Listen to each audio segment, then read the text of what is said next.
हिमाचल प्रदेश के कुल्लू जिले में सोमवार को हिंदू संगठनों ने अखाड़ा बाजार स्थित मस्जिद के कथित अवैध निर्माण के खिलाफ प्रदर्शन किया। इस प्रदर्शन का आह्वान देवभूमि संघर्ष समिति द्वारा किया गया था, जिसके बाद बड़ी संख्या में लोग विरोध में शामिल हुए।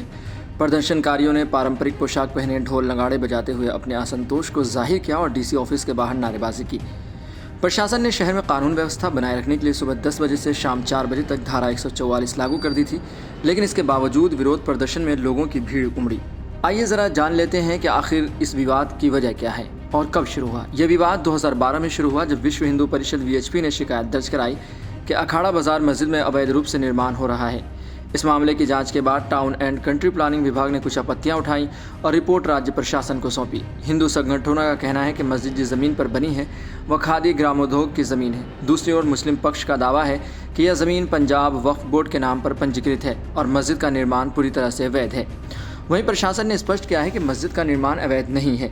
एसडीएम विकास शुक्ला के अनुसार यह मस्जिद 6 बिस्वा ज़मीन पर बनी हुई है और इसका नक्शा भी पास है। हालांकि मस्जिद के नियमितीकरण का मामला राज्य सरकार के पास लंबित है, परंतु इसे अवैध नहीं ठहराया जा सकता।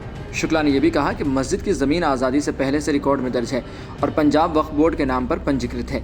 इस मुद्दे पर प्रशासन ने सख्त कार्रवाई की है। कुल्लू डीसी तोरुल एश रविश ने पहले इलाके में भारी पुलिस बल तैनात करने के आदेश दे दिए थे, ताकि किसी भी अप्रिय घटना को रोका जा सके। रविवार को ही पुलिस ने क्षेत्र में गश्त बढ़ा दी थी और विभिन्न संवेदनशील क्षेत्रों में तैनाती कर दी गई थी। कुल्लू मस्जिद विवाद उस समय और तीव्र हो गया जब 31 अगस्त को शिमला के महली इलाके में दो गुटों के बीच झगड़ा हुआ। इस झगड़े के बाद एक व्यक्ति की हत्या हो गई और आरोपियों ने शिमला के संजौली मस्जिद में पनाह ली। इस घटना के बाद मस्जिद के खिलाफ गुस्सा और बढ़ गया और लोगों ने संजौली की मस्जिद को तोड़ने की मांग शुरू कर दी, क्योंकि उनका दावा था कि मस्जिद बिना नक्शे के बनाई गई थी।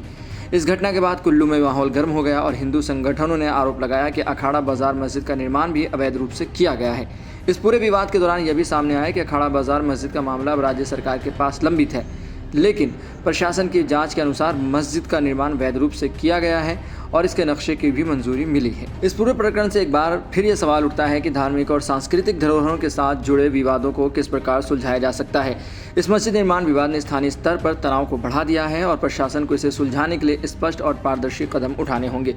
मुस्लिम पक्ष का यह दावा कर रहा है कि मस्जिद का निर्माण पूरी तरह से वैध है और वक्फ बोर्ड की ज़मीन पर है, जबकि हिंदू संगठनों का मानना है कि यह भूमि खादी ग्रामोद्योग की है। इस मामले में सही समाधान तभी निकलेगा जब राज्य सरकार और प्रशासन दोनों पक्षों की बात सुनकर निर्णय लेंगे और कानूनी प्रक्रिया का पालन किया जाएगा। विवाद चाहे कोई भी हो, लेकिन ऐसे संवेदनशील मुद्दों पर सभी को शांति और संयम से काम लेना चाहिए। ये सुनिश्चित करना जरूरी है कि किसी भी धार्मिक स्थल या सांस्कृतिक धरोहर से जुड़े मामलों में कानून का पालन हो और किसी भी समुदाय की भावनाओं को ठेस न पहुंचे।